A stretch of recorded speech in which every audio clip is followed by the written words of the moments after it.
At over 5,000 years old and one of the oldest pieces in the museum's collection, this is a squat jar with lug handles. Made in Egypt's Predynastic era during the Naqada II period, the jar is made of marl clay with a distinct rounded shape with a lip and lug handles. Marl clay is a coarse earthenware of calciferous shales and mudstones mined from the desert. Classified as decorated or D-ware, the jar is predominantly adorned in reddish-brown pigmented spirals and wavy lines, made from manganese ochre. At the top of the rim is a lattice pattern.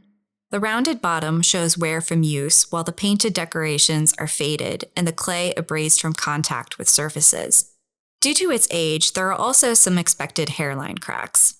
Also decorated with wavy lines, the lug handles are pierced, which would have been threaded with jute or similar material for either longer handles or suspension.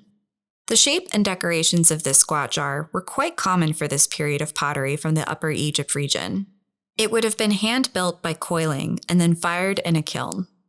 Naqada was one of 3 major centers in Upper Egypt on the western side of the Nile River during this period. In Naqada culture at the time, there were changes in social organization, allowing an elite wealthier class to be formed due to their involvement in trade, as evidenced by arrangements of settlements, cemetery sites, and tombs.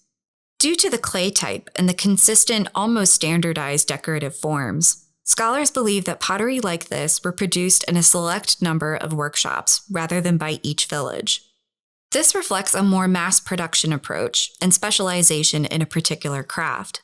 There is also evidence that these ceramics were traded. Spirals are one of the oldest and most common decorative motifs across various cultures and regions. Their interpretations range from snakes or snails to sun worship or dreaming. Scholars have various theories about the meaning of the decorative motifs on this particular type of Egyptian pottery, but most agree that they are a form of hieroglyphic language.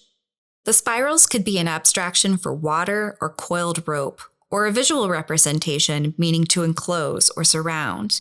The wavy lines are also often interpreted as either water or associated with rope.